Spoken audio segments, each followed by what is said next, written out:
అందరికీ నమస్కారం. ఇవాళ మూడవ ప్రసంగంలోకి మనం అడుగు పెడుతున్నాం. మూడవ ప్రసంగం ప్రారంభం చేస్తున్నాం.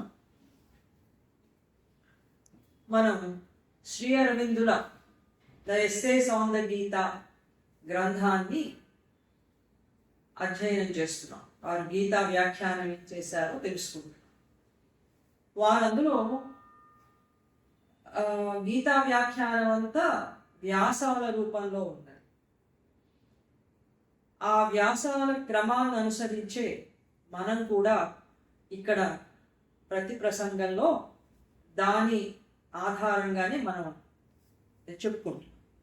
ఒక్కొక్కసారి రెండు వ్యాసాలు కలిపి, ఒక్కొక్కసారి మన టైంని బట్టి ఒక వ్యాసము, అలాగా ఆ సీరియల్ ఆర్డర్లోనే మనం చెప్పుకుంటాం. ఇది మనం కొంచెం దృష్టిలో పెట్టుకోవాల్సినటువంటి అంశం. మనం భగవద్గీత అధ్యాయాల క్రమంలో మనం చెప్పుకోవట్లేదు. ఎందుకు చెప్పుకోవట్లేదు? అట్లా శ్రీ అరవిందులు అట్లా ఎందుకు రాయలేదు? సాధారణ వ్యాఖ్యానాలన్నీ కూడా ఇంతవరకు వచ్చినవి అలాగే వచ్చాయి. అధ్యాయాలని అధ్యయనం చేస్తూ శ్రీ అరవిందులు వారేం చేశారంటే, శ్రీకృష్ణుని ఉపదేశం ఏమిటి అనేది ఆ స్పష్టత ఇస్తూ, ఆ ఉపదేశానికి అనుగుణంగా ఆయన మొత్తం బోధ అంతా ఎట్లా ఉందో వివరించారు. ఇది చాలా క్లిష్టం. వరుసగా చెప్పుకుంటూ వెళ్ళడం అది తేలికని కాదు, కానీ ఆ అధ్యాయాల వరుసలో వెళ్ళడం, దాంట్లో ఏముందో చెప్పుకోవడం.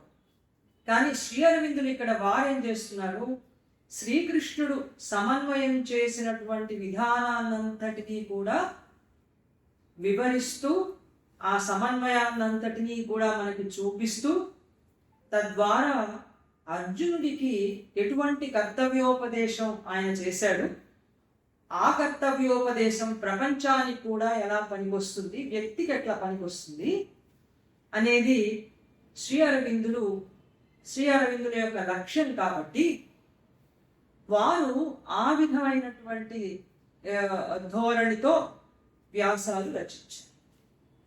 అందుకని మనకి చాలా తేలికైపోయింది ఆ సాధనా క్రమం అనేది మనకెట్లా పనికొస్తుంది అని తెలుసుకోవడానికి చాలా తేలికైంది.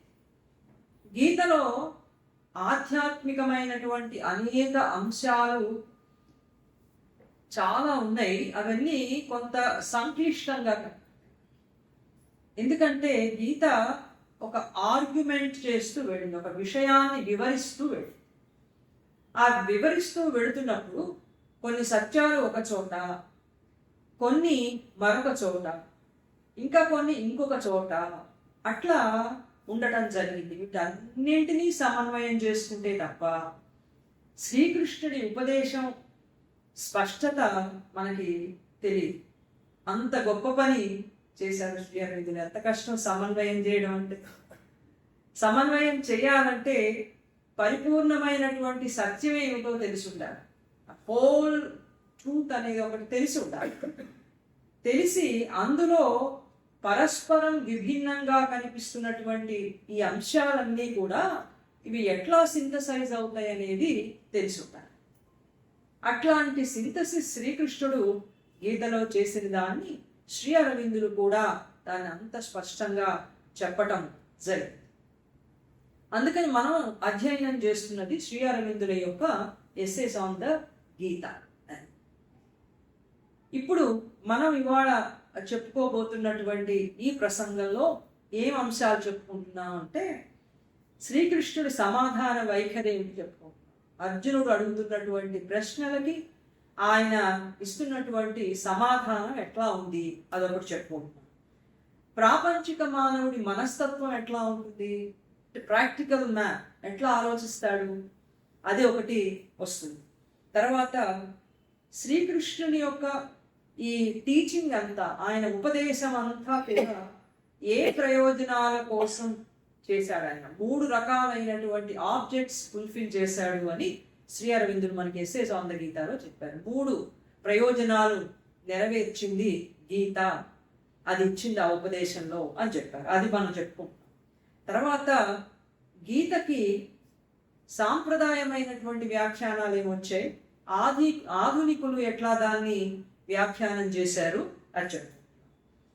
తర్వాత చాలా సంక్లిష్టమైనది, ఎక్కువ వివాదాస్పదమైనది, అది విధి నిర్వహణ విద్యుక్త ధర్మం. మన డ్యూటీ ఏమిటి, ఆ డ్యూటీని గురించి అనేక రకమైనటువంటి అభిప్రాయాలు ప్రపంచంలో ఉన్నాయి. డ్యూటీ అంటే ఏమిటి, మానవుడి విధి ఏమిటి, ఎట్లా నిర్వర్తించాలి, శ్రీకృష్ణుడు ఏం చెప్పాడు, ఇది ఒకటి చెప్పుకుంటున్నాం. తర్వాత నిమ్న ధర్మం ఏమిటి, తర్వాత ఉన్నత ధర్మం ఏమిటి, లోవర్ లా ఏమిటి, హయ్యర్ లా ఏమిటి, అదేం చెప్పాడు ఆయన. సమత్వం కర్తవ్య కర్మ, ఈక్వాలిటీ ఏమిటి, మనం చేయవలసినటువంటి కర్తవ్య కర్మ ఏమిటి. తర్వాత గీతా ఉపదేశం అంతా కూడా 3 అంచెలలో సాగింది అని, సమన్వయాన్ని సింథసిస్ ఎట్లా చేశాడు శ్రీకృష్ణుడు అని శ్రీ అరవిందుడు చెప్పారు. శ్రీ అరవిందుడు మొత్తం గీతకి అత్యంత విధేయంగా వ్యాఖ్యానం చేశారు. ఆయన సొంతమైన అభిప్రాయాలు ఇందులో ఏవీ లేవు. మొట్టమొదటనే మనం చెప్పుకున్నాం, మొట్టమొదట ప్రసంగంలోని శ్రీ అరవిందుల యొక్క చింతన కానీ, శ్రీ అరవిందులు ప్రతిపాదన చేసినటువంటివి కానీ గీతలో ఏమీ లేవు అని వారు చెప్పారు. కాకపోతే వారు ప్రతిపాదన చేసిన పూర్ణయోగాన్ని బలపరిచేటువంటి కొన్ని అంశాలు గీతలో ఉన్నాయి అని వారు చెప్పారు ఇంతవరకు. ఇప్పుడు మనం 2 ఎస్సేస్ కవర్ చేస్తున్నాం.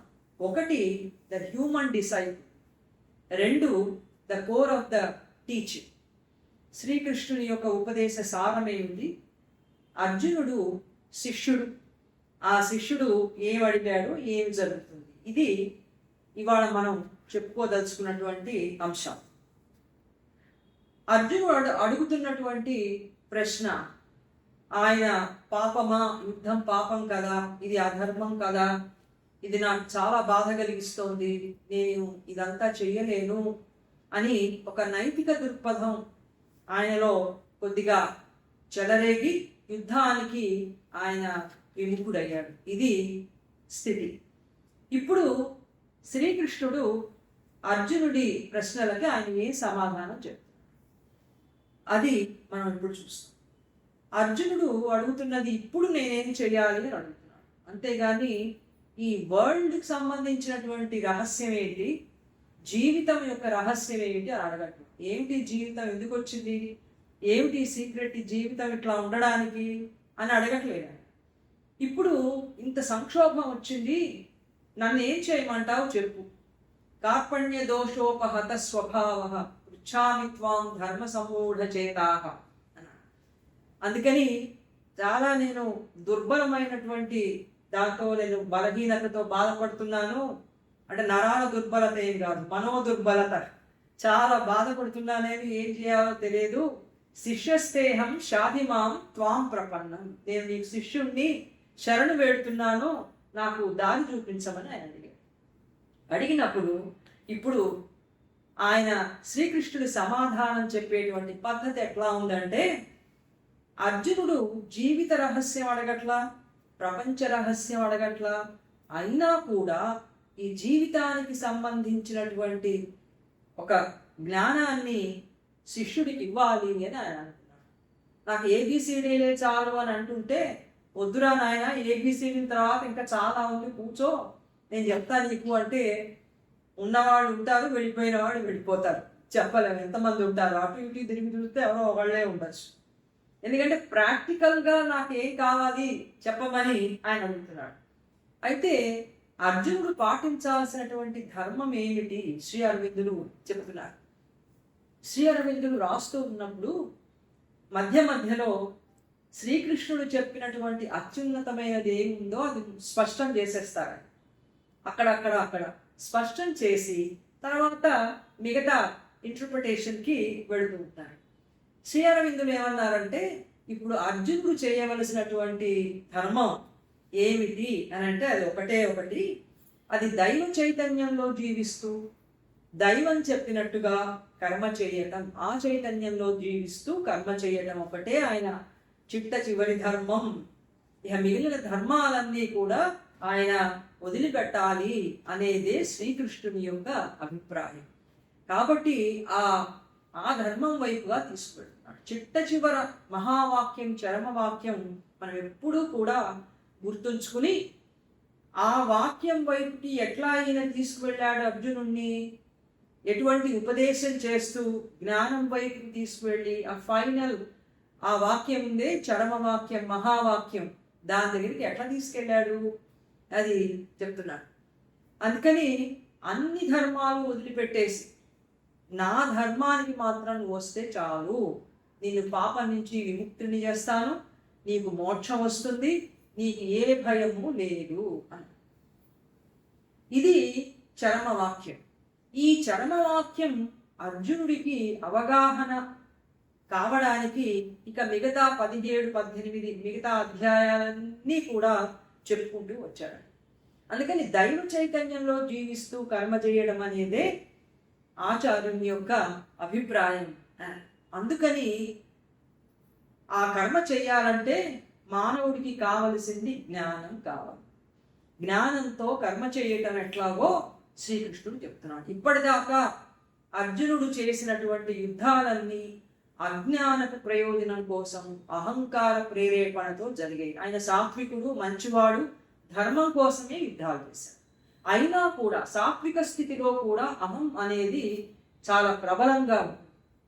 ఆ ఈగో అనేది ఉంటుంది. అది మంచి వైపుకి ఎప్పుడూ వెళుతూ ఉంటుంది, ధర్మం వైపుకి. కానీ వీటిని మించినటువంటి ధర్మం ఇంకొకటి శ్రీకృష్ణుడు చెప్పబోతున్నాడు.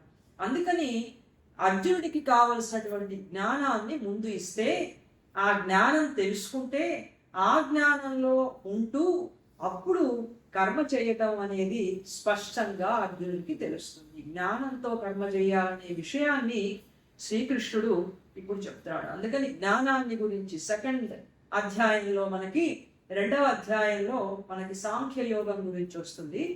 పూర్తి సాంఖ్య సిద్ధాంతమే శ్రీకృష్ణుడు అక్కడ చెప్పలా. మనం మొదటి ప్రసంగంలో చెప్పుకున్నాం. సాంఖ్యానికి సంబంధించినవి ఉన్నప్పటికీ కూడా సాంఖ్య సిద్ధాంతాన్ని కూడా మించిపోయినటువంటి అంశాలు శ్రీకృష్ణుడు చెప్పటం మనం జరిగిందని మొదటి ప్రసంగంలో మనం చెప్పుకున్నాం. ఇప్పుడు ఆయన జ్ఞానం గురించి చెప్పడం ప్రారంభం చేశాడు. ఆ జ్ఞానం ఏమిటి? ఆత్మ నశించేది కాదు, అది జీర్ణ వస్త్రాలు మనం వదిలిపెట్టినట్టు శరీరాలని వదిలిపెట్టి కొత్త శరీరం తీసుకుంటుంది అని చెప్పి, అవ్యక్తాదీని భూతాని వ్యక్త మధ్యాని భారత అవ్యక్త నిధనాన్యేన తత్రకా పరిదేవన అని. అందరూ ఇప్పుడున్న వాళ్ళే, గతంలో ఉన్నవాళ్లే. ఇప్పుడు నువ్వు చూస్తున్న వాళ్ళంతా యుద్ధంలో గతంలో ఉన్నారు, ఇప్పుడున్నారు, తర్వాత కూడా ఉన్నారు. నేను నువ్వు కూడా అని కలిపాడు శ్రీకృష్ణుడు అర్జునుడు. ఎందుకంటే వీళ్ళిద్దరూ ప్రతి యుగంలో నరనారాయణులు, ఇద్దరు కూడా నరనారాయణులు. దాని ముందు వస్తుంది, మనం అప్పుడు చెప్పుకుందాం. వాళ్ళిద్దరూ ప్రతి యుగంలో కూడా కలిసే వస్తూ ఉన్నారు చైతన్యాన్ని వృద్ధి చేయడానికి. ఒక్కొక్క యుగంలో వాళ్ళు సాత్వికమైనటువంటి ఋషుల్లాగా ఉన్నారు. ఇప్పుడు ఈ యుగంలో, ఈ ద్వాపరంలో, ఈ యుద్ధ సమయంలో వాళ్ళిద్దరూ కర్మక్షేత్రంలో నిలబడి యుద్ధం, ఒక కర్మ చేసేటువంటి వీరులుగా వాళ్ళిద్దరూ కూడా ఉన్నారన్నమాట. అది విషయం. ఇప్పుడు అంతరాత్మ స్థితి గురించి చెప్పడం మొదలుపెట్టాడు శ్రీకృష్ణుడు. సమత్వం గురించి చెప్తున్నాడు. సుఖ దుఃఖే సమే కృత్వా లాభాలాభౌ జయాజయౌ తతో యుద్ధాయ యుజ్యస్వ నైవం పాపమవాప్యసి. ఇది ఒకటి అంతరాత్మ స్థితిని గురించి చెప్పాడు. సుఖ దుఃఖాలు సమానంగా చూడు, ఆ సమత్వంతో యుద్ధం చేస్తే నీకు పాపం రాదు, మోక్షం వస్తుంది అని అంతరాత్మ స్థితి గురించి చెప్పాడు. తర్వాత కర్మ ఫలితాన్ని త్యాగం చేయటం గురించి చెప్పాడు. కర్మణ్యేవాధికారస్థే మా ఫలేషు కదాచన మా కర్మ ఫలహేతుభూవు మాతే సంగోస్వ కర్మణి అని. కర్మే చేయటంలోనే నీకు అధికారం, కానీ ఫలితం ఏమిటి అని నీకు అధికారం లేదు. ఆ ఫలితాన్ని వదిలిపెట్టాలి దైవానికి అని చెప్పాడు. ఆ కర్మ ఫల త్యాగం గురించి మాట్లాడాడు. పాపం పుణ్యం అనే వైజ్ఞానికమైనటువంటి భావాలకు నువ్వు అతీతంగా ఉండి యుద్ధం చేయాలి అన్నాడు. పాపం పుణ్యం అనేది అది బుద్ధియుక్తో జహాదీహ ఉభే సుకృత దుష్కృతే. ఈ రెండింటికి కూడా అతీతంగా నువ్వు ఉండి కర్మ చేయాలి అని చెప్పాడు. ఆ తర్వాత సమాధి స్థితితో ఉండేటువంటి మనసుతో, సమాధి ఇష్టమైనటువంటి మనసుతో నువ్వు యుద్ధం చేయాలి అన్నాడు. సమాధి అనేది మనం వింటున్నంత ఇంతవరకు మనం వింటున్న దాని ప్రకారం సమాధి స్థితిలో కర్మ చేయడానికి అవకాశం ఉంది. ఆత్మ సమాధిలో నిష్టమై ఉంటుంది గనక మనసు, బుద్ధి, మిగతా ఇంద్రియాలన్నీ కూడా ఇవి స్తబ్దుత పొందుతాయి. కాబట్టి ఇక మనకి కర్మ చేసే అవకాశం ఉండదు, ఆనందిస్తూ అందులో ఉండిపోవడం. కానీ శ్రీకృష్ణుడు చెప్తున్నటువంటి ఈ సమాధి స్థితి ఎట్లాంటిదంటే, శ్రీ అరవిందుడు చెప్తున్నారు, దైవంలో స్థిరమైనటువంటి మనస్సుతో కర్మ చేయాలి. దైవంలో ఉంటూ, దైవం అనగానే మనకి మళ్ళీనే ఇంద్రియాలుంటూ, మనకి మళ్ళీనే పనులు చేస్తూ, ఆలోచిస్తూ అన్నీ ఉన్నటువంటి వ్యక్తిత్వం దైవం అని అన్నారు. కాబట్టి ఇక్కడ సమాధి స్థితి అని శ్రీకృష్ణుడు అంటున్నది ఒక నిర్వాణం పొందినటువంటి ఆ సమాధి కాకుండా దైవ చైతన్యంలో ఉంటూ కర్మలు చేయడం. ఎందుకంటే శ్రీకృష్ణుని ఉపదేశం కర్మ చేయటం కదా. యుద్ధం చేయి, యుద్ధం చేయి, యుద్ధం చేయి, ప్రతి 10 శ్లోకాల తర్వాత యుద్ధం చేయి. మర్చిపోతాడేమో అర్జునుడు, మొత్తం ఆత్మజ్ఞానం వింటూ పరవశించి మర్చిపోతాడేమో. ఇంత ఆత్మజ్ఞానం ఎందుకు చెప్తున్నానంటే నువ్వు కర్మ చేయడం కోసం చెప్తున్నాను అని గుర్తు చేసుకునే ఉంటాడు. మనకి కూడా శ్రీకృష్ణుడు అదే చెప్తున్నాడు, జ్ఞానం పొంది జ్ఞానంతో కర్మలు చేయటం అనేది ఆయన ఉపదేశం. ఇప్పుడు యోగంలో జీవిస్తూ కూడా కర్మ చెయ్యాలి అని అనగానే అర్జునుడు ఓ ప్రశ్న చేశాడు. స్థిత ప్రజ్ఞస్య కా భాష సమాధిస్తన్య కేశవ స్థితధి కిం ప్రభాషేత వ్రజేత కిం అన్నాడు. ఒక ఇంట్రెస్ట్ వచ్చింది అర్జునుడు. ఈ సమత్వ బుద్ధితో ఉన్నటువంటి వాడు ఎలా మాట్లాడతాడు, ఎట్లా నడుస్తాడు, ఎలా ఉంటాడు అని అడుగుతున్నాడు. ఇది మనకి మళ్ళీనే మన చైతన్యం ఎట్లా ఉందో ఆయన చైతన్యం అట్లాగే. అయితే మనం శుద్ధ సాత్వికులం కాము, ఆయన శుద్ధ సాత్విక స్థితికి వెళ్ళారు. తేడా ఆయనకి మనకి ఆసక్తి ఉంటుంది. ఒక మహర్షి యోగి ఉన్నాడంటే ఆయన రోజు ఏం తింటాడు, అరవిందుల వారు ఏం తినేవారు, ఎలా కూర్చునేవారు, శిష్యులతో ఎలా మాట్లాడేవారు, ఎట నడిచేవాడు, ఆయన ఏం చేసేవాడు, పొద్దున్నే ఏం చేస్తే ఏమిటి, చేయకపోతే ఏమిటి, మనకి తెలియవలసింది వాళ్ళ చైతన్యం ఒక్కటే. ఆ చైతన్యం ప్రపంచానికి, మానవుడికి ఎలా ఉపయోగపడుతుందనేటువంటి ఒక లోతైన దృష్టి తప్ప బాహ్య వ్యవహారాలన్నీ ఎలా ఉన్నా ఒకటే. మనకి మళ్ళీనే ఉండేవారు అరవిందుల వారు, కూర్చునేవారు, అందరితో మాట్లాడేవారు, కాఫీ తాగేవారు. కానీ మనం చేయనివి మనమేమో ఇవన్నీ చేస్తాము.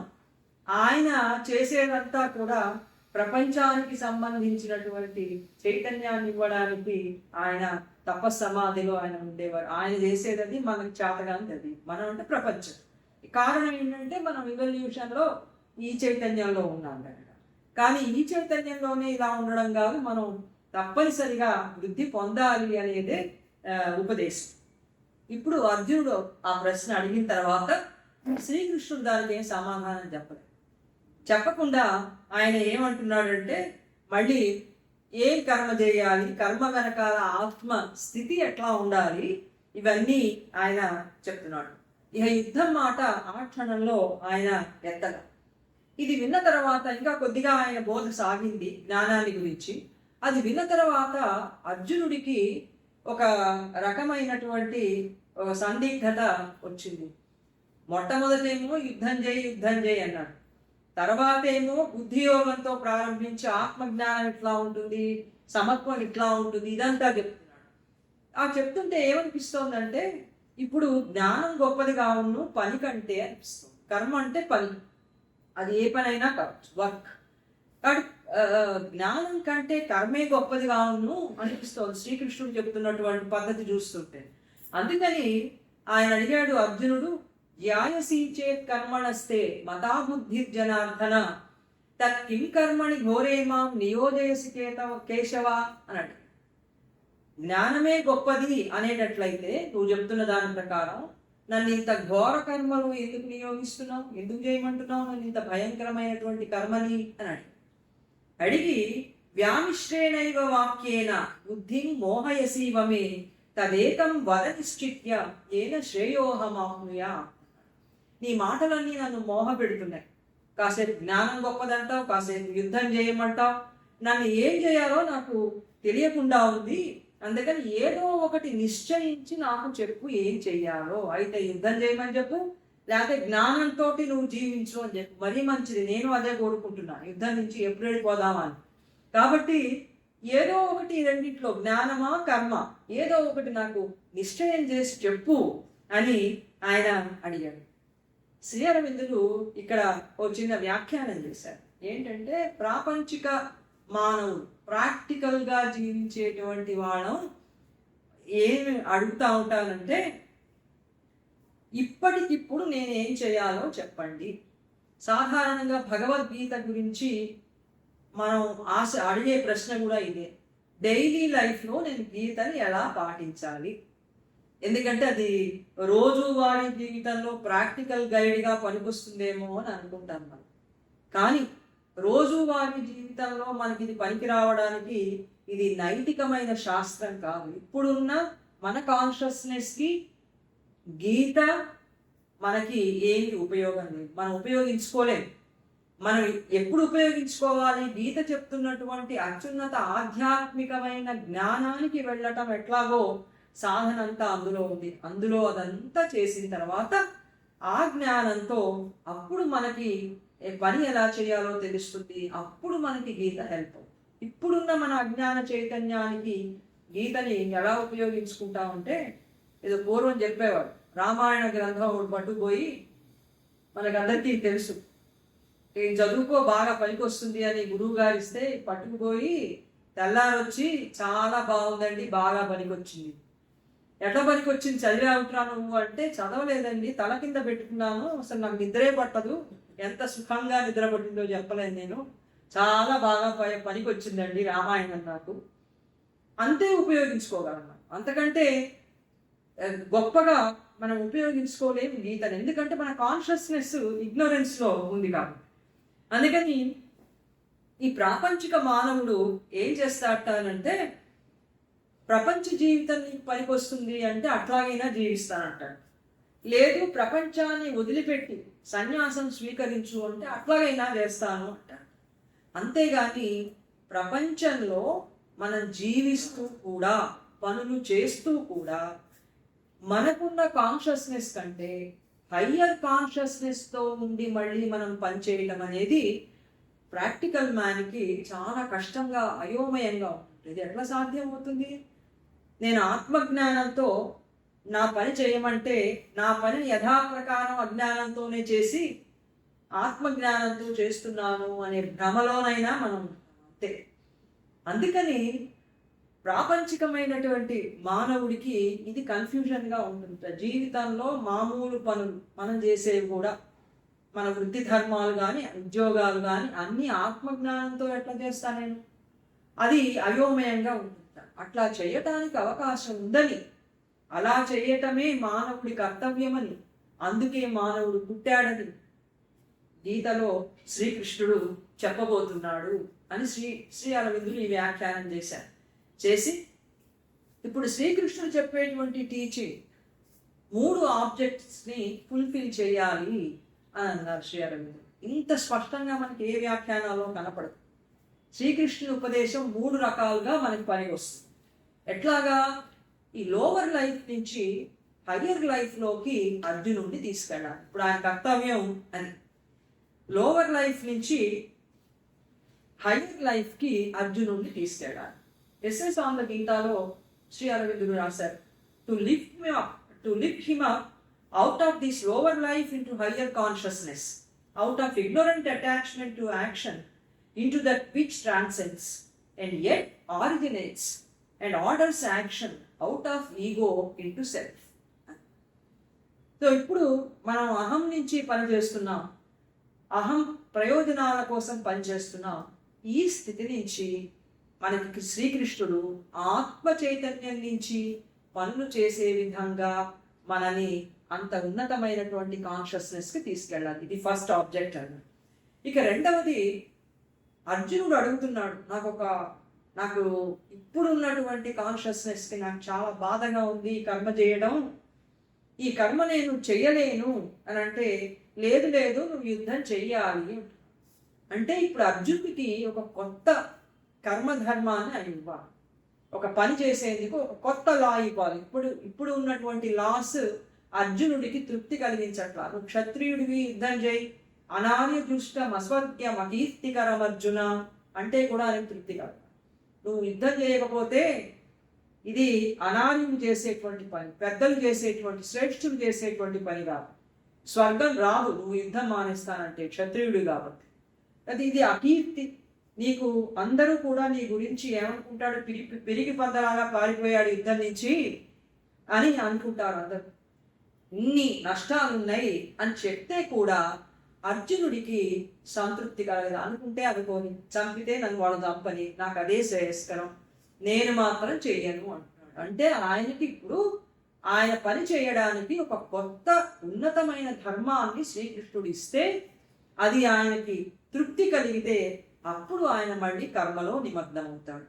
యుద్ధం అనే కర్మ ఒక ఉదాహరణగా తీసుకున్నాడు, కానీ మన కర్మలు కూడా మనం అదే విధంగా చెయ్యాలన్నది శ్రీకృష్ణుడి యొక్క ఉపదేశం. అందుకని కొత్త కర్మధర్మాన్ని ఇవ్వాలి అని అన్నారు. ఏ higher law by which the soul shall be free from this bondage of works and yet powerful to act and conquer in vast liberty of its divine being.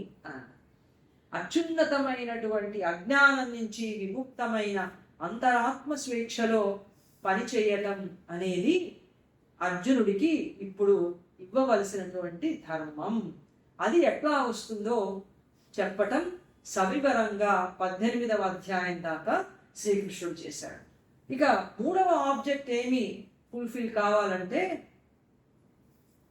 శ్రీకృష్ణుడు గీతలో ఆత్మని గురించి చెప్పాడు, అలాగే కర్మయోగం గురించి చెప్పాడు, భక్తి యోగం గురించి చెప్పాడు. ఇవన్నీ చెప్పినప్పుడు అది చదివినటువంటి వాళ్ళకి కొంతమందికి శ్రీకృష్ణుడు కర్మ సన్యాసం చెప్పాడు అని వ్యాఖ్యానం చేశారు. ఆధ్యాత్మికత సన్యాస యోగమే చెప్పాడు కాబట్టి సన్యసించటమే, కర్మలని సన్యసించటమే శ్రీకృష్ణుడి బోధ అన్నారు. కొంతమంది అన్నారు కాదు పనులు చేయమంటున్నాడు అని చెప్పి కొంతమంది అన్నారు. ఇట్లా ఇప్పుడు కర్మ సన్యాసమా కర్మాచరణ ఏది చేయాలి అని అంటే శ్రీకృష్ణుడు చెప్పినటువంటి దాని ప్రకారం మళ్ళీ మనం ఆ మహాచరమ వాక్యానికి వెళ్ళినట్లయితే లాస్ట్ శ్లోకం సర్వధర్మాన్ పరిత్యజ్య అనే శ్లోకానికి మనం వెళ్ళి దానికి రిఫర్ చేసినట్లయితే జ్ఞానం వచ్చిన తర్వాత కూడా కర్మలు నిర్వహించటమే ప్రపంచ ధర్మం, వ్యక్తి ధర్మం అని అర్థం. ఎందుకంటే కర్మలు ఆగిపోతే ప్రపంచమే ఉండదు. అసలు ఉంటుందా? అన్ని కర్మలతోనే కూడి ఉంది ప్రపంచం. అందుకని పనులు ఆపేయండి అంటే ప్రపంచం ఎక్కడ ఉంటుంది? ప్రపంచం ఎందుకు వచ్చింది? ఇక్కడ మానవ అంతరాత్మ ప్రపంచంలోకి వచ్చి అది నెరవేర్చవలసినటువంటి పని ఒకటి ఉంది.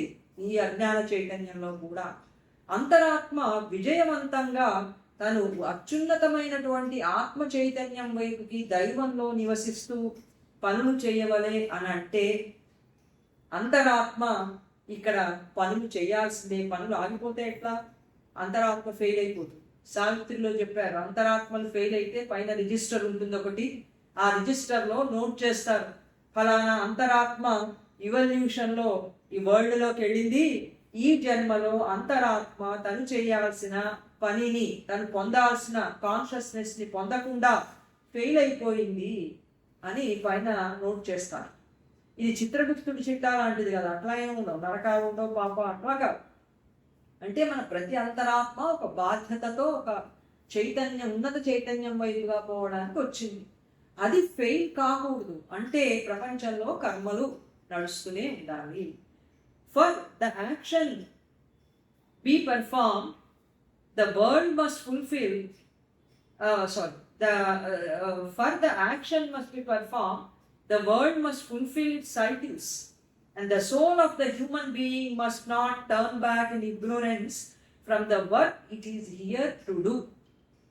సో ఒక పని తీసుకుని అంతరాత్మ వచ్చింది, అది చెయ్యాలంటే కర్మలు ఉండాలి కనుక కర్మలు నడవవలసిందే, కర్మాచరణ జరగాలి. ఈ 3 ప్రయోజనాలు నెరవేర్చాలి.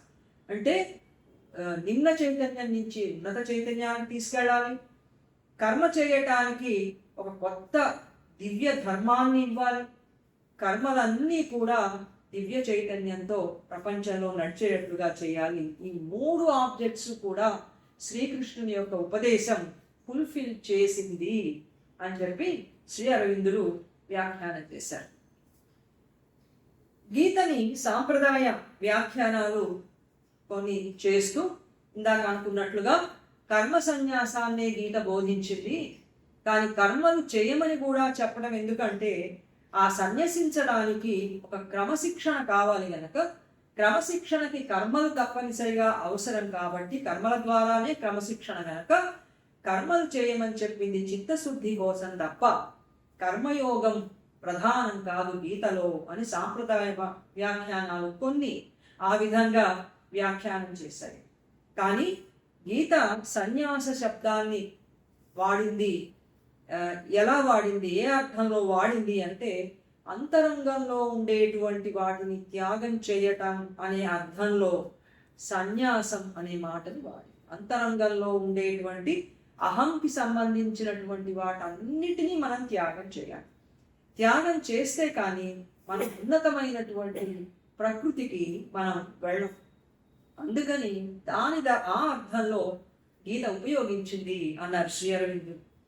అది ఎట్లా జరుగుతుంది అంటే సమత్వం, తర్వాత సర్వ కర్మలని ఉత్తమ పురుషుడైన వాడు ఉన్నాడే గీతలో చెప్పారు పురుషోత్తముడు అని. ఆ పురుషోత్తముడికి మన కర్మలన్నీ కూడా సమర్పణ చేయడం వల్ల అంతరంగంలో కోరికని మనం త్యాగం చేయగలుగుతాము. రెండు పనులు సాధనలో చెప్పారు. ఒకటి సమత్వం. సో సమత్వం సుఖ దుఃఖాలకు కానీ వేటికి ప్రతి ద్వంద్వాలకి కూడా మనం ఏమాత్రం రియాక్ట్ కాకుండా ఏమాత్రం కూడా ప్రతిస్పందించకుండా సహనంతో మనం ఒకే విధంగా వాటిని చూడటం అనేది సమత్వం అని. సుఖం వచ్చినా దుఃఖం వచ్చినా అన్నింటినీ ఒకేలాగా చూడటం అంటే అన్నీ ఒకే రకమైనటువంటి దైవానికి చెందినవిగా భావించటం. ఒకే రకంగా చూడటం అంటే తామసిక స్థితిలో ఉండి వస్తే వచ్చింది పోతే పోయింది రాని పోని అని ఏం చేయకుండా ఊరుకోవడంగా, అది ఉన్నతమైనటువంటి చైతన్యం వైపుగా మనం వెడుతూ రెండింటినీ కూడా దైవానికి చెందినవిగానే భావించి పని చేయటం. నష్టం వస్తే పని చేయం. నష్టం అంటే వ్యాపారంలో నష్టాలు అలాగా. మనం ఒకవేళ ఆత్మ చైతన్యం కోసం మనం వెళుతూ ఉన్నప్పుడు మనకు ఎదురొచ్చేటువంటి ఇబ్బందులు కష్టాలు వచ్చినప్పుడు ఆత్మజ్ఞానం మనల్ని ఒంటరి చేస్తోంది. మనం సంఘంలో ఉండలేము ఆత్మజ్ఞానంతో అని ఒక రకమైనటువంటి నిరాశ కలిగి వదులుకుంటూ ఉంటాం. దానివల్ల కీర్తి రాదు, ప్రతిష్ట రాదు, ఏది రాదు. అయినా సరే మనం ఆ విధంగానే జ్ఞానం కోసం సమత్వంతో ఉండాలి. అలాగే మనం చేసే ప్రతి పని దాని ఫలితం అన్నీ కూడా పురుషోత్తముడైనటువంటి ఈశ్వరుడికే మనం అర్పించాలి. నాకేం సంబంధం లేదు, నేను ఈ పనిని ఈ నిష్ఠతో చేస్తున్నా, ఈ చైతన్యంతో. ఫలితం ఏదిచ్చినా అది నువ్వు ఇచ్చినట్లే, అదే నాకు శ్రేయస్కరం. అంతరాత్మకి శ్రేయస్కరం ఒకసారి ఫెయిల్యూర్. అంతరాత్మకి ఏది శ్రేయస్కరమో భగవంతుడు అరిస్తాడు. ప్రాక్టికల్ పర్పసెస్ ఒక్కొక్కసారి దాంతో కోయిన్సైడ్ అయి విజయం రావచ్చు, కోయిన్సైడ్ కానప్పుడు విజయం రాకపోవచ్చు. కానీ ప్రధానంగా భగవంతుని దృష్టి మన అంతరాత్మ చైతన్యాన్ని పెంపొందించడం, దానికి ఎటువంటి అనుభవాలు ప్రపంచంలో కావాలో అవి ఇస్తాడు. అవి బాహ్య జీవితంలో నష్టాలు కావచ్చు, ఆధ్యాత్మిక జీవితంలో అవి గొప్ప లాభాలు, ఉన్నతమైనటువంటి చైతన్యానికి తీసుకుపోతూ ఉంటాయి. అందుకని ఈ కర్మలను అర్పించడం, సమత్వం, ఈ రెండు సాధన వల్ల మనకి అంతరంగంలో అన్నింటినీ కూడా వదులుకోగలుగుతాం. అహానికి సంబంధించినవన్నీ వదులుకోగలిగేటువంటి శక్తి ఈ రెండు సాధన చేయటం వల్ల వస్తుంది. అందుకని ఇలా అంతరంగంలో అన్నింటినీ అహానికి సంబంధించినవన్నీ వదులుకోవడాన్ని గీత సన్యసించటం అని అన్నది అని ఆ అంతరార్థాన్ని అని చెప్పారు. ఆ తర్వాత కొంతమంది భక్తి మార్గం చెప్పింది గీత అని, దాన్ని మాత్రమే చెప్పింది, జ్ఞానం లేదు, కర్మని గురించి ఎక్కువ చెప్పలేదు, అదేదో అట్లా ప్రాసంగికంగా చెప్పాడు కానీ ప్రధానంగా భక్తిని గురించే శ్రీకృష్ణుడు చెప్పాడు అని భక్తిపరమైనటువంటి వ్యాఖ్యానాలు మనం చూస్తాం. గీతలో జ్ఞానానికి సంబంధించిన అద్వైత భావాలు ఉన్నాయి. గీతలో భక్తికి సంబంధించినటువంటి సమర్పణ, ప్రేమ, అన్నీ ఈశ్వరుడికి అర్పించటం, ఇట్లాంటి అంశాలు కూడా భక్తికి సంబంధించిన అధ్యాయంలో మనకు వస్తాయి. ఏ అధ్యాయంలో ఏం చెప్తున్నాడో శ్రీకృష్ణుడు దాని మీద నొక్కి చెప్పటం అనేది గీత యొక్క ఒక విలక్షణమైనటువంటి ప్రక్రియ. జ్ఞానం గురించి చెప్పినప్పుడు జ్ఞానానికి సంబంధించినవన్నీ చెప్పు, అప్పుడు అద్వైత భావాలు అవన్నీ కూడా అందులో ఉంటాయి గనక గీత అద్వైతాన్ని మాత్రమే బోధించింది అని అనిపిస్తుంది. అట్లా వ్యాఖ్యానాలు వస్తాయి. అట్లా కర్మని గురించి చెప్పినప్పుడు కర్మని ఎక్కువ నొక్కి చెప్పింది. కర్మ చేయాల్సిందే, ఎందుకంటే యోగం అనేది ఒకటి ఉంది, రెండు రకాలైనటువంటి కర్మలు, రెండు రకాలైనటువంటి మోక్ష మార్గాలు ఉన్నాయి, ఒకటి సన్యాసం, రెండు కర్మయోగం, ఈ రెండు కూడా ఉన్నాయి అని చెప్పి. అందుకని కర్మ చెప్పేటప్పుడు కర్మలు ప్రధానమని నొక్కి చెప్పటం, భక్తి దగ్గరికి వచ్చేటప్పుడు భక్తి ప్రధానమని చెప్పటం జరిగింది. కానీ అక్కడ శ్రీకృష్ణుడు చిట్ట చివరికి ఆ మూడింటిని సమన్వయం చేశాడు. కర్మని, జ్ఞానాన్ని, భక్తిని, మూడింటిని సింథసైజ్ చేసి ఆ సింథసైజ్ జరిగినటువంటి చైతన్యంతో మళ్ళీ తిరిగి కర్మలు చేయాలి అనేది ఆయన ఉపదేశం. ఇప్పుడు భక్తి యోగంలోకి వచ్చినప్పుడు సాంప్రదాయ వ్యాఖ్యానాలు భక్తియే శ్రీకృష్ణుడు చెప్పాడు, జ్ఞానము కర్మ అవసరం లేదన్నాడు, ప్రాసంగికంగా ఏదో చెప్పడం జరిగింది, అంత ప్రాధాన్యత లేదు అని వాళ్ళు వ్యాఖ్యానించారు. కానీ శ్రీకృష్ణుడు అక్కడ ఏం చేశాడట అంటే సర్వజ్ఞానానికి పర్యవసానమైనటువంటి ఆత్మస్వరూపుడు భగవంతుడు అని చెప్పారు. సర్వజ్ఞానానికి పర్యవసానమైన ఆత్మస్వరూపుడు, సర్వజ్ఞానానికి కూడా ఆయనే ఫలితం. సర్వజ్ఞానము ఎవరి కోసం? ఆత్మస్వరూపుడుగా, భగవంతుడు ఆత్మస్వరూపుడుగా ఉంటాడు. ఆ తర్వాత ఆయన సర్వకర్మలకు భోక్త అని చెప్పాడు శ్రీకృష్ణుడు గీతలు. సర్వకర్మలని భోగించేటువంటి యజ్ఞేశ్వరుడు ఆ భగవంతుడే. అలాగే భక్తిపూరితమైనటువంటి హృదయానికి ఆశ్రయం ఇచ్చినటువంటి ఈశ్వరుడు అనేవాడు కూడా ఒక భగవంతుడే. ఒక్క పురుషోత్తముడే ఆయన యజ్ఞేశ్వరుడుగా ఉన్నాడు. ఆయనే భక్తుల హృదయాలలో ఈశ్వరుడు, ప్రభువు. ఆయనే అత్యున్నతమైనటువంటి జ్ఞానంతో ఉన్న ఆత్మ. ఈ మూడు ఒకే పురుషోత్తముడు అని గీత ఇది మొట్టమొదటి ఏమనొచ్చు అంటే విప్లవాత్మకమైన అనొచ్చు. విప్లవం అంటే ఈ విప్లవాలు కావు, చాలా సరికొత్త లోతైనటువంటి గంభీరమైన సమన్వయాన్ని శ్రీకృష్ణుడు చేశాడు. విడివిడివిడిగా అధ్యాయాలు చదివినప్పుడు ఆయన ఈశ్వరుడు కాబట్టి భక్తులందరికీ భక్తి యోగం చాలా నచ్చుతుంది. అందులో ఆత్మకు సంబంధించిన ఉంటే అద్వైతులందరికీ కూడా అది చాలా ఆదర్శనీయమవుతుంది. కర్మయోగులందరికీ కూడా కర్మలను గురించి చెప్పిన అధ్యాయం చదువుతున్నప్పుడు ఇది గొప్పగా ఉంది అనిపిస్తుంది. కానీ అక్కడ ఉన్న సమన్వయం ఎలా జరిగింది అంటే ఇదిగో ఇట్లా జరిగింది అని ఇంకా ముందు ఆ సమన్వయం చెప్తారు.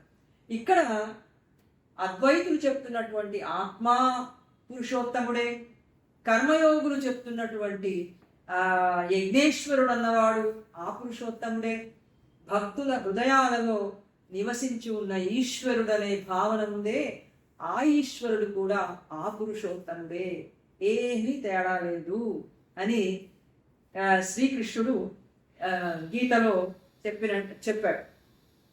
అందుకని ఇది ఎందుకని పూర్వ వ్యాఖ్యానాల్లో రాలేదు అంటే దానికి కారణం ఏమంటే ఒకసారి కొంత గీతా బోధ కొంత క్లిష్టంగా ఒక చోట ఒకటి చెప్పి అక్కడ ఆపి మళ్ళీ వివరణ వచ్చి మళ్ళీ వెనకటి దాన్ని తీసుకొచ్చి ఆ తర్వాత ముందు చెప్పినటువంటి బోధతో సమన్వయం చేయటం వల్ల ఈ సమన్వయం అనేది తెలియకపోతే అది క్లిష్టంగాను ఒక చోట ఒకటి చెప్పి ఒక చోట ఒకటి చెప్పినట్లుగాను అనిపిస్తూ ఉంటుంది. ఆ సమన్వయం అనేది తెలియకపోతే అని అన్నారు. అయితే గీత చేయమన్నటువంటి కర్మలన్నీ ఎలాంటి చైతన్యంతో చేయమన్నది? జ్ఞానంలో పర్యవసించే కర్మలు. సర్వ కర్మాఖిలం పార్థ జ్ఞానే పరిసమాప్యతే. అన్ని కర్మలు కూడా జ్ఞానంలో అవి పర్యవసించిపోతాయి, అందులో సమాప్తమవుతాయి. అన్ని కర్మలు జ్ఞానంలో సమాప్తమవుతాయి అని చెప్పారు. అంటే దాని అర్థం ఏంటి? జ్ఞానంలో ఉన్నటువంటి జ్ఞానంలో ఉంటూ చేసేటువంటి కర్మలే శ్రీకృష్ణుడు చెప్తున్నటువంటి కర్మలు, కానీ ఇప్పుడు ప్రజెంట్ ఇగ్నోరెంట్ కాన్షియస్నెస్లో ఉండి చేసే కర్మల గురించి ఆయన చెప్పడం లేదు మొదటి. అట్లాగే గీత యుద్ధం చేయి అని, ఈ కర్మ చేయి అని ఆదేశిస్తుంటే అది భక్తిపూర్వకంగా కూడా ఉండాలి. ప్రతి కర్మ వెనకాల జ్ఞానం ఉండాలి, భక్తి ఉండాలి. జ్ఞానం అంటే ఏమిటంటే నాలోను విశ్వంలోనూ అతీతంగాను ఉన్నటువంటి వాడు ఒక్కడే, ఒకే ఆత్మ అనే అనుభవం జ్ఞానం. నాలో ఉన్న అంతరాత్మ, తర్వాత విశ్వంలో ఉండేటువంటి ఆత్మ, ఈ రెండింటికి కూడా మించినటువంటి ఆ ట్రాన్సెండెంట్ అంటామే, ఆ అతీతం, ఈ మూడు కూడా ఒకే ఆత్మ అనేటువంటి అనుభవం కనుక వస్తే దాని జ్ఞానం అని అంటారు. సో యుద్ధం చేసేటప్పుడు కూడా సర్వంలోనూ దైవమే ఉన్నాడన్నటువంటి అనుభవం, ఆయన నుంచే ఆదేశం వచ్చింది కాబట్టి నా కర్మని ఈశ్వరుడికి అర్పిస్తాను అన్న భక్తి ఉండి, ఈశ్వరుడి నుంచి వచ్చినటువంటి ఆదేశం కర్మగా కనుక చేస్తే అది శ్రీకృష్ణుడు చెప్పినటువంటి కర్మ విధానం అవుతుంది. ఆయన నుంచి రావాలి ఆదేశం. ఆయన నుంచి వచ్చినటువంటి ఆదేశం భక్తిపూర్వకంగా ఆయనకే సమర్పిస్తూ జ్ఞానంతో సర్వంలోనూ ఈ దైవమే ఉండి నడుపుతున్నాడనేటువంటి ఆయనతో ఏకత్వంతో కర్మ చేస్తే శ్రీకృష్ణుడు చేయమన్నటువంటి కర్మ. కాబట్టి కృష్ణుడు చెప్పేటువంటి కర్మ వెనకాల ఏముంది? జ్ఞానం ఉంది, భక్తి ఉంది. ఈ రెండింటితో కర్మ చేయమన్నది ఆయన ఉద్దేశం. అందుకే మన్మనాభవ మద్భక్తో మధ్యాజీ మాం నమస్కురు మామే వైశ్యసి సత్య మాం నమస్కురు అని. మన్మనాభవ, నా భావానికి రా. మధ్యాజీ, నువ్వు చేసేవన్నీ నాకు సమర్పించు. యజ్ఞాలు సమర్పించు అంటే మామూలు యజ్ఞం అని అర్థం కాదు. మనం గీతలో ఇంకా ముందు చాలా లోతులకి మన శ్రీ అరవిందులు తీసుకువెళ్తారు. యజ్ఞం అంటే ఎంత విస్తృతమైన అర్థంలో శ్రీకృష్ణుడు వాడాడు. మొట్టమొదట సాంప్రదాయకమైనటువంటి యజ్ఞంతోనే ప్రారంభమైనటువంటి ఉపదేశం. తర్వాత లోతులకు వెళుతున్నప్పుడు సర్వకర్మలని యజ్ఞ సమర్పణగా నాకు అర్పించు అని చెప్పటం దగ్గర సమాప్తమవుతుంది. అందుకని ఇక్కడ చెప్పినట్లుగా నా చైతన్యానికి వచ్చి నాకు నీ కర్మలు అర్పించి మాం నమస్కురు, నన్ను ప్రేమిస్తూ ఆరాధిస్తూ. నమస్కురు అంటే నమస్కారం పెట్టడం అంటే మామూలు చైతన్యాలకు అనుకుంటే ఇంతేనా, 2 చేతులు ఉన్నాయి పెట్టేస్తాం, ఇంకా కావాలంటే కాళ్ళు ముడుస్తాం, ఇంకా కావాలంటే సాష్టాంగం చేస్తాం. ఇదే అయితే ఏం పర్వాలేదు, తేలికలోనే పడ్డాం మనం, భగవంతుడు మనల్ని ఒడ్డునే పడేశాడు అని సంతోషిస్తాం. కానీ నాకు నమస్కారం చేయమంటే అర్థం ఏంటా అంటే నేనే సర్వంలో ఉన్నానని తెలుసుకుని నా ఆదేశాన్ని అర్థం చేసుకుని నా అప్పుడు కర్మ చేయటం అనేది ఆరాధన, నమస్కారం. అది శ్రీకృష్ణుడు చెప్తున్నటువంటి. కాబట్టి సర్వాన్ని కూడా ఆయనకే సమర్పించి ఆయన ఆదేశం నుంచి కర్మ చేయటం అనేది శ్రీకృష్ణుని యొక్క బోధ. ఇది శ్రీ అరవిందుల యొక్క శ్రీకృష్ణుని ఉపదేశ సారం. ఆయన సొంతంగా చెప్పట్ల, శ్లోకాలన్నీ కూడా చూపించి ఉదాహరణలతో శ్రీ అరవిందులు వారి ఎస్సేస్ ఆన్ ద గీతాలో చూపించారు. ఇంకా మనం ఇక్కడ ఎందుకు కొన్ని చెప్పుకుంటున్నాము, ఇంకా ఎక్కువ శ్లోకాలవి కూడా ఇంకా ముందు ప్రసంగాలలో మనకి వస్తాయి. అందుకని శ్రీకృష్ణుడు చెప్పినటువంటి ఆ శ్లోకాలని తీసుకుని వాటి ఆధారంగానే ఈ ఉపదేశాన్నంతటినీ కూడా కృష్ణుడు చెప్పాడు అని శ్రీ అరవిందులు అన్నారు. అందులో ఆయన ఏ ఒక్క శ్లోకం వదిలిపెట్టడం.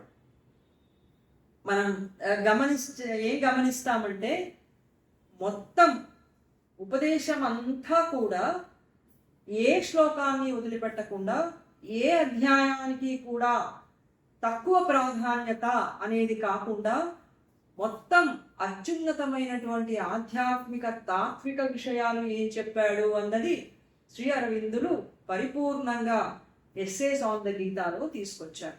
కొన్ని అధ్యాయాలు మాత్రమే ప్రముఖంగా చెప్పడం, కొన్నింటిని పక్కన పెట్టడం, అట్లా వారు చేయడం.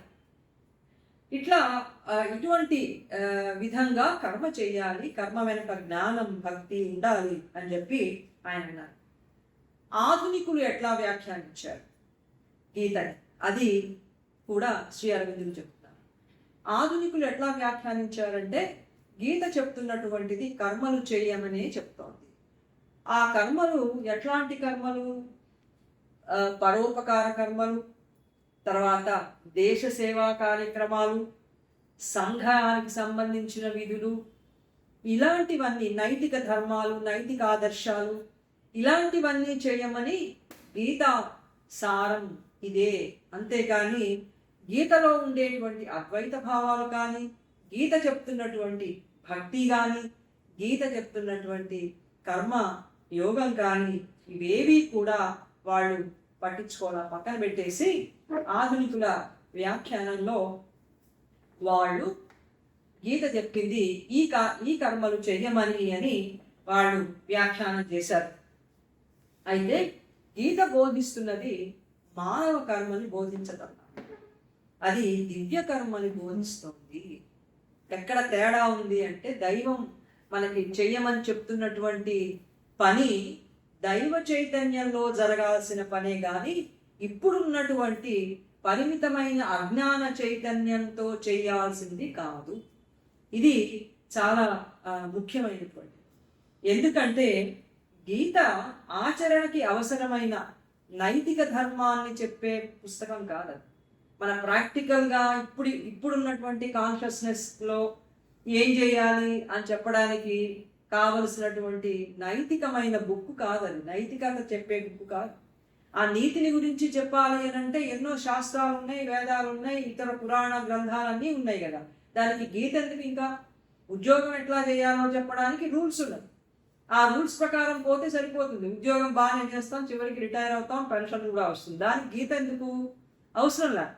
అందుకని అలాగే వ్యాపారం ఎట్లా చేయాలంటే వ్యాపార సూత్రాలు ఉన్నాయి, అవి పాటిస్తే వ్యాపారం జరిగిపోతుంది. దానికి గీత ఎందుకు? అందుకని ఇప్పుడున్నటువంటి కాన్షియస్నెస్లో ప్రాక్టికల్గా ఏం చేయాలని చెప్పేటువంటి ప్రాక్టికల్ బుక్ కాదన్నారు శ్రీ అరవిందులు. Gita is not a book of practical ethics but of the spiritual life.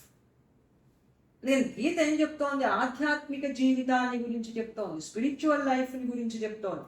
ఆ స్పిరిచువాలిటీని మనం జీవితంలో ఎలాగా నిర్వహించాలి పనులలో, అది చెప్తోంది. స్పిరిచువల్ లైఫ్ ముందు రావాలి, ఆ కాన్షియస్నెస్తో ఇక్కడ పనులన్నీ చేయాలి. అందుకే ఇది దివ్య కర్మ, ఇది ఆధ్యాత్మికమైనటువంటిది కానీ ఇది ప్రాక్టికల్ ఎథిక్స్ కాదు గీత అంటే అని అన్నారన్నమాట. అందుకని ఈ ఫిలాంథ్రపీ కానీ ఇతర services of humanity are all the rest of the things moral and idealistic which the mind of man substitutes for the deeper truths of works. చాలా లోతైనటువంటి ఆధ్యాత్మిక సత్యాలలో మామూలు వాటన్నిటినీ కూడా నిలబెట్టి ఆధునిక మానవుడు గీతని అర్థం చేసుకుందామని ప్రయత్నం చేస్తున్నాడు. ఆధునికులు 2 విషయాలు బహిష్కరించారు గీతలో, వాళ్ళు పట్టించుకోలేదు. 2 విషయాలు పట్టించుకోలేదు. అవి ఏమిటంటే, ఒకటి భగవంతుడు లేకపోతే ఒక శాశ్వతమైనటువంటి చైతన్యం ఉంది, అదే వాళ్ళు పట్టించుకోవాలి, పక్కకు దోసేశారు. రెండవది ఆధ్యాత్మిక తత్వం, దైవీ స్థితి, ఈ రెండు కూడా వాడు పట్టించుకోవాలి. అసలు ఈ రెండే భగవద్గీతకి శిఖరాలు. అత్యున్నతమైనటువంటి ఆధ్యాత్మిక చైతన్యం ఉందని మనకి తెలిసి ఉండాలి. తర్వాత ఒక శాశ్వతమైన స్థితి భగవంతుడు ఉన్నాడని మనకి తెలిసి ఉండాలి. ఈ రెండు లేకపోతే గీతలో ఏముంది?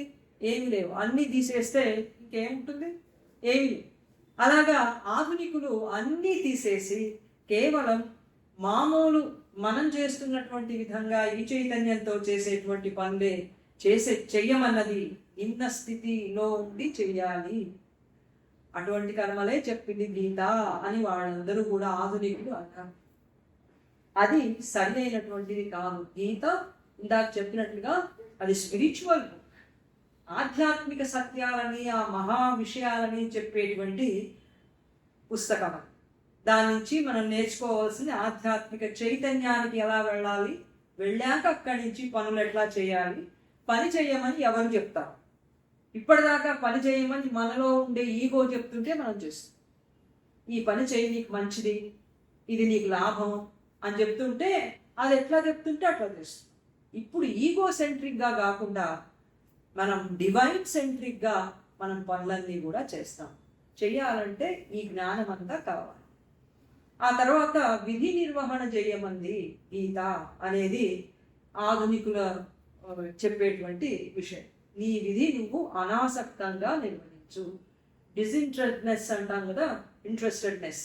కాబట్టి ఏ ఆసక్తి లేకుండా అనాసక్తంగా అని గాంధీ గారు కూడా వ్యాఖ్యానం రాశారు. వారు అనాసక్త యోగం గీత అని.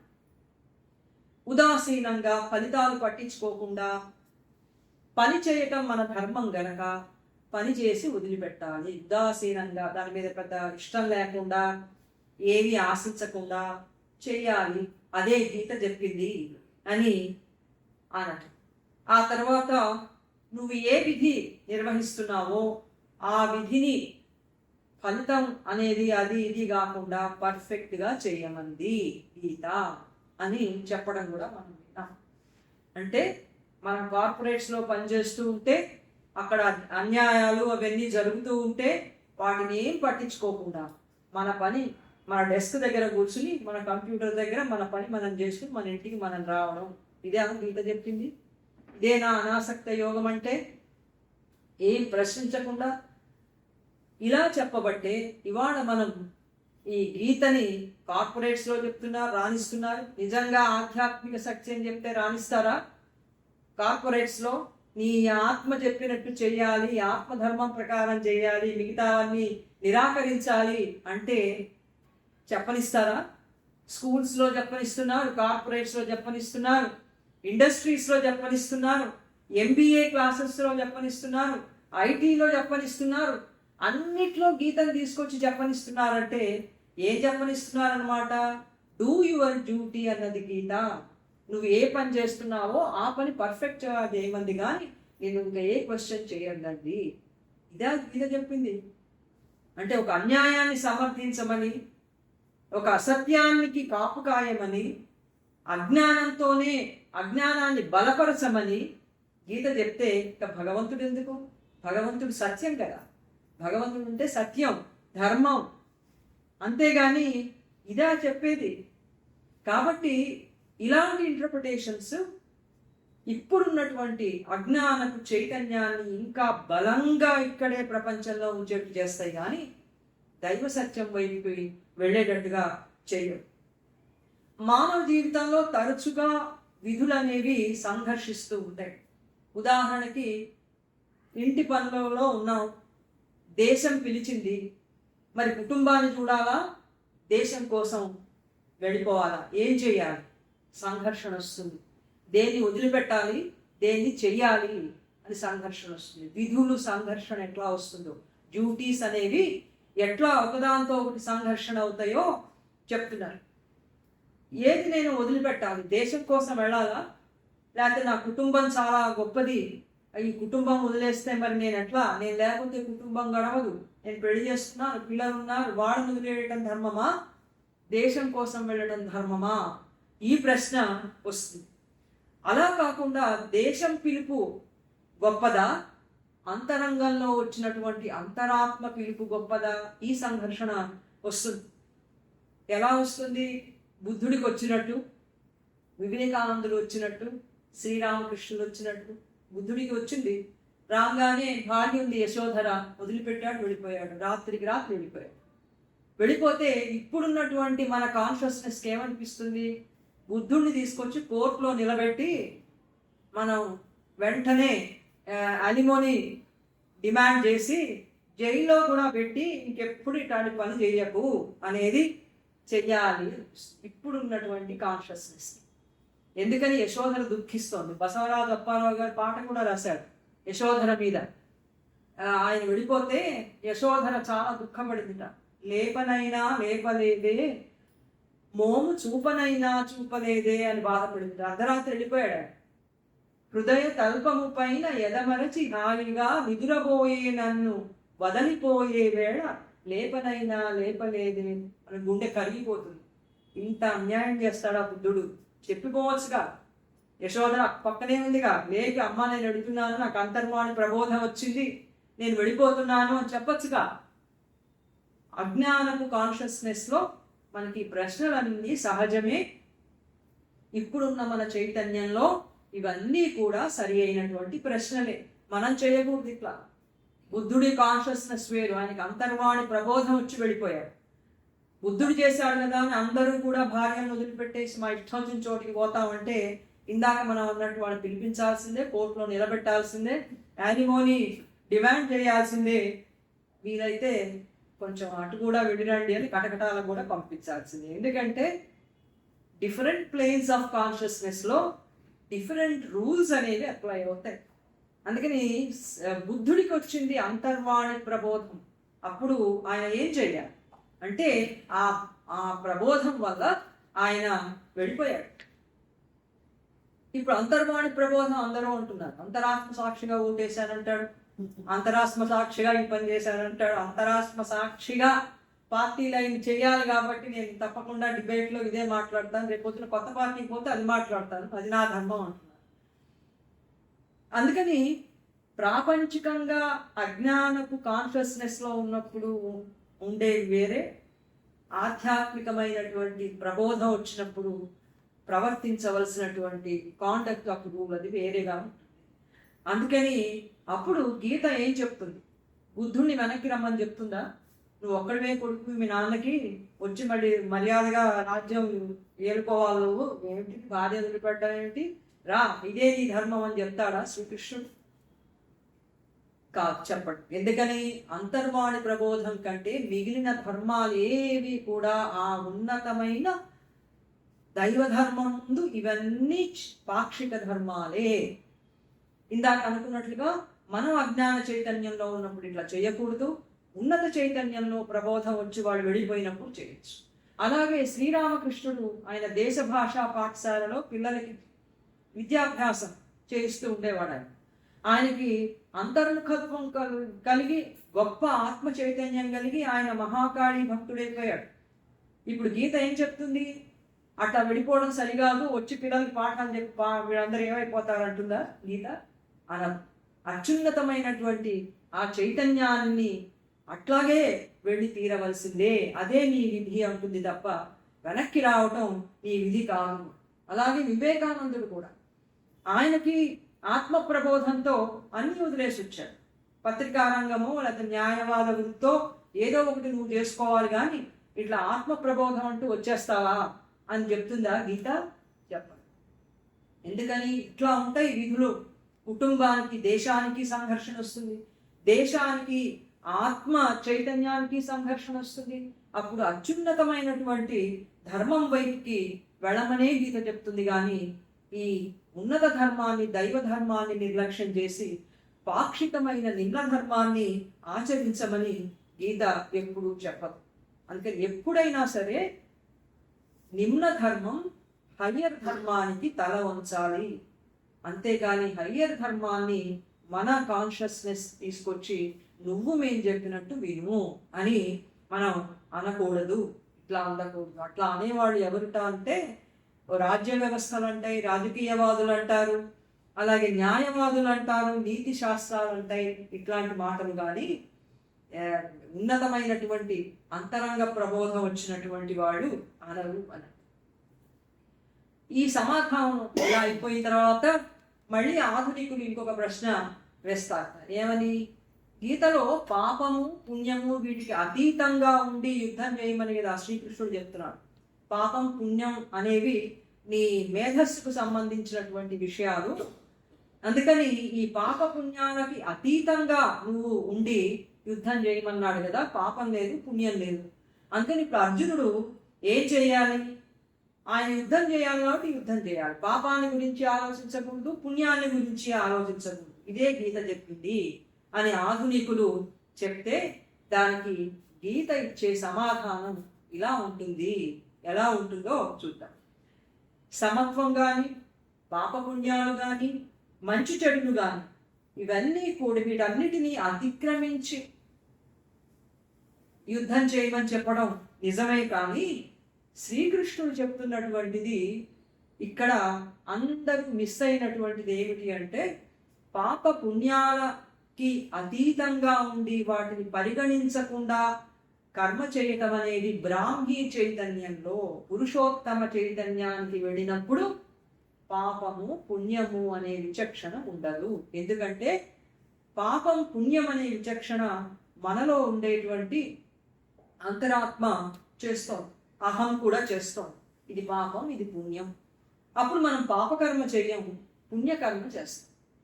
ఈ హయ్యర్ కాన్షియస్నెస్కి, పురుషోత్తమ కాన్షియస్నెస్కి వెళుతున్నటువంటి సమయంలో రకరకాల దశల నుంచి మనం అక్కడికి వెళ్తాం. మొట్టమొదట తామసిక స్థితి నుంచి కొంచెం ముందుకు వస్తాం, రాజసిక స్థితికి వస్తాం. తామసికుడికి ఉండే పాపపుణ్య విచక్షణ రాజసికుడికి ఉండదు. రాజసికుడికి ఉండే పాప పుణ్య విచక్షణ సాత్వికుడికి ఉండదు. సత్వగుణంలో వాడికి అందరూ కావాలంటాడు, అందరికీ శాంతి కావాలి, అందరూ సుఖంగా ఉండాలి, అందరూ హాయిగా ఆనందంగా ఉండాలి. ఇదేగా అర్జునుడు అడుగుతున్నాడు. వాళ్ళందరూ చనిపోతే ఆ భోగాలతో, ఆ రక్తంతో తడిసిన భోగాలను నేను అనుభవించాలి, నాకు వద్దే వద్దండి.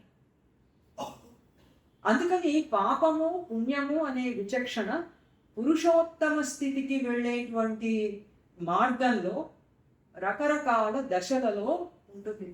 ప్రతి దశలో పాపము పుణ్యము అనే విచక్షణ ఉండి తీరాలి బ్రాహ్మీ చైతన్యానికి వెళ్ళేదాకా.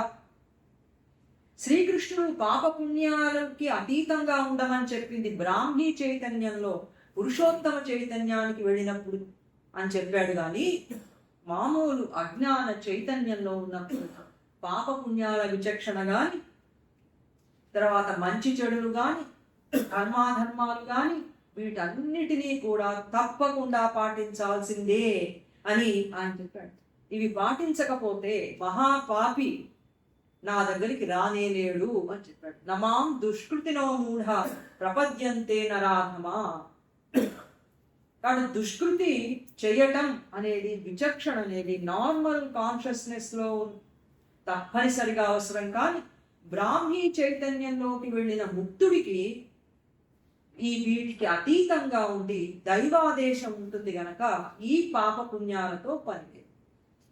మనం వెళ్ళామనుకోండి పురుషోత్తమ చైతన్యానికి, అప్పుడు మనం ఎవరి ఆదేశం కోసం చూస్తాం? శ్రీకృష్ణుడి ఆదేశం కోసం చూస్తాం. ఇక పాప పుణ్యాలు అనేవి మనకి ఉపయోగపడవు. శ్రీకృష్ణుడి ఆదేశమే పరమ కర్తవ్యం. కానీ అంతవరకు వెళ్ళే వరకు మాత్రం ఈ పాప పుణ్య విచక్షణ తప్పకుండా ఉండాలి. కనుక ఆధునికులు చెప్తున్నట్లుగా శ్రీకృష్ణుడు ఇప్పటికిప్పుడు ఉన్నటువంటి అజ్ఞాన చైతన్యంలో పాపపుణ్యాలకి అతీతంగా ఉండమని చెప్పటం లేదు. బ్రాహ్మీ చైతన్యం ఆరోహించిన వాడు ముక్తుడైన వాడికి మాత్రమే చెప్పాడు అని చెప్పి ఆయన. అందుకని పాపకర్మ అనేది విద్యుక్త ధర్మమైనా సరే అనాసక్తంగా చెయ్యటం అనేది శ్రీకృష్ణుడు చెప్పలేదు అని. అనాసక్తంగా అంటే ఫలితాన్ని ఆశించకుండా ఉదాసీనంగా చెయ్యటం అని. అంతరాత్మలో గనక ఒక ఏవగింపు వస్తే 1000 ధర్మాలు ముక్కలు చెక్కలైనా కూడా అంతరాత్మ అసహించుకునే పని ఎవ్వరు ఎప్పుడు చెయ్యకూడదు. మన అంతరాత్మకు అది నచ్చలేదు. అది క్షోభపడుతోంది, అది మన విద్యుక్త ధర్మమైనా సరే మనం చేయడానికి వీల్లేదు అని అన్నారు. ఇక్కడ మరి అర్జునుడికి అదే కదా వచ్చింది సమస్య. మరి కృష్ణుడు ఎందుకు యుద్ధం చేయమంటున్నాడు? నీ విద్యుక్త ధర్మం మొట్టమొదట నువ్వు క్షత్రియుడు కాబట్టి యుద్ధం చేయమన్నాడు. తర్వాత క్షత్రియుడు అనేది పోయింది, అది తీసేసి దాని స్థానంలో ఇంకా ఉన్నతమైనటువంటి విషయాలన్నీ కూడా ఆయన చెప్పాడు. అర్జునుడిలో కలిగినటువంటిది ఈ విద్యుక్త ధర్మం అనేది ఇందాక మనం అనుకున్నట్లుగా అత్యున్నతమైనటువంటి చైతన్యంలోకి వెళ్ళినప్పుడు మన అంతరాత్మ ఏది చెప్తే అదే నిజమైనటువంటిది, చేయాల్సినటువంటిది అని చెప్పి he must refrain from what his conscience abhors, though 1,000 duties were shattered to pieces. నేను అంతరాత్మ ఏవగించుకుని అసహించుకునేటువంటి పని ఎవ్వరు ఎప్పుడూ కూడా చేయడానికి వీల్లేదు, చెయ్యకూడదు అని. ఆ తర్వాత విద్యుక్త ధర్మం అంటే ఏమిటి అదొకటి చర్చించారు. విద్యుక్త ధర్మం అంటే ఏమిటి? ఈ విద్యుక్త ధర్మం అంటే ఇతరులతో మనకు సంబంధాలు ఉన్నప్పుడు విద్యుక్త ధర్మం అనే మాట వస్తుంది మన దృష్టిని బట్టి. ఇప్పుడు తండ్రి ధర్మం ఏమిటి? మన దృష్టిని బట్టి తండ్రి కాకపోతే తల్లి ఇద్దరు పిల్లల్ని పెంచడం, పెద్ద చేయడం, అది తండ్రి విధి. అది మన దృష్టి, సంఘ దృష్టి నుంచి అది మనం అలా చేయాలి, అది మన బాధ్యత అంటాం. అలాగే సైనికుడి విధి ఏమిటి? తన పై అధికారి తన బంధువులనైనా, తనకి ఇష్టమైన వాళ్ళనైనా, తన స్వదేశీయులనైనా కాల్చి చంపు అంటే సైనికుడు చంపాల్సిందే, అది సైనికుడి విధి మనకి అది. అలాగే న్యాయాధికారి తన క్లయింట్ హత్య చేశాడన్నా సరే, అది అసత్యం, అతను చెప్తున్నది అసత్యమైనా సరే, అతని తరఫున వాదించి కోర్టులో వాదించడం అనేది వృత్తిపరంగా న్యాయవాది విధి. అందుకే కదా చంపిన వాడికి లాయర్ ఉంటాడు, పోయిన వాడికి లాయర్లు ఉంటారు. ఎందుకంటే ఇది మా వృత్తి ధర్మం అంటారు. ఆ వృత్తి ధర్మం ఏమిటి? మరి ఇక్కడ సత్యం కాదు, నిత్యం కాదు, న్యాయవాది వృత్తి ధర్మం అంతే. వాడి పక్క వాదించాలి, వీడి పక్క వాదించాలి, ఇది న్యాయవాది ధర్మం. అలాగే న్యాయాధికారి ధర్మం తనకి కోర్టులో ఎదురుగుండా ఒక నేరం చేసినటువంటి వాడిని జైలుకి పంపించడం, హంతకుణ్ణి ఉరిదీయమని చెప్పటం, ఈ తీర్పులు చెప్పటం న్యాయాధికారి పని. ఇవన్నీ కూడా ధర్మాలు. ఈ ధర్మాలన్నీ స్పష్టంగా ఉన్నంత వరకు ఏమీ ఇబ్బంది ఏం లేదు, ఎవరి పని వాళ్ళు చేసుకుంటున్నారు. కానీ ఎప్పుడు ఇబ్బంది వస్తుందంటే అకస్మాత్తుగా వీళ్ళందరిలో ఒక ఆత్మ చైతన్యం పైకొచ్చి నేను చేస్తున్నది సత్యానికి వ్యతిరేకం కదా, ఇది ఆత్మధర్మానికి వ్యతిరేకం అని అనిపించినప్పుడు సైనికుడు అలా చెప్పగలుగుతాడా? న్యాయవాది చంపిన వాడి పక్కన వాదించగలుగుతాడా? అతనిలో ప్రబోధం వచ్చింది, అసత్యాన్ని నేను కాపాడకూడదు అని. ఆ తర్వాత జడ్జి ఉరిశిక్ష వేయడం అనేది మానవత్వానికే చాలా పెద్ద దోషం అని ఆయనకు అంతరంగంలో అనుభవం వచ్చినప్పుడు, అంతరాత్మలో వచ్చినప్పుడు, ఇప్పుడు దేనికి వాళ్ళు కట్టుబడి ఉండాలి అంటే గీత చెప్పేది ఏంటంటే ఉన్నతమైనటువంటి ధర్మానికే కట్టుబడి ఉండాలి, సత్యానికే కట్టుబడాలి. డిజైన్ చేస్తారో ఏం చేస్తారో ఇక ఆ పని వాళ్ళు చెయ్యరు. ఎందుకని? లోపల నుంచి ఇది నేను చేసేది సత్యం కాదు అనే ప్రబోధం, ఆత్మ చైతన్యం వచ్చినప్పుడు ఉన్నతమైనటువంటి ధర్మం సత్యానికి నిలబడాలి అనేది ఉన్నత ధర్మం గనక ఇప్పుడు ఉన్నటువంటి కింద నిమ్న ధర్మం ఉన్నత ధర్మానికి తల వంచి ఆ సత్యానికి అది కట్టుబడి ఉండాలి. కనుక విద్యుక్త ధర్మం అనేది బాహ్యంలో ఉండేటువంటి కర్మలకు సంబంధించింది, అది అంతరంగ దర్శనానికి సంబంధించింది కాదు.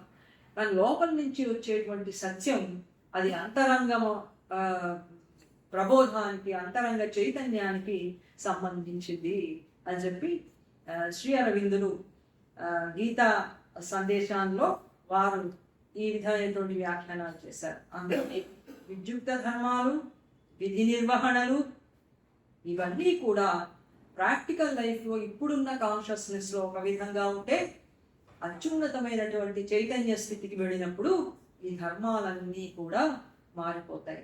మారిపోతే అప్పుడు ఏం మిగులుతుంది? దైవధర్మం మిగులుతుంది.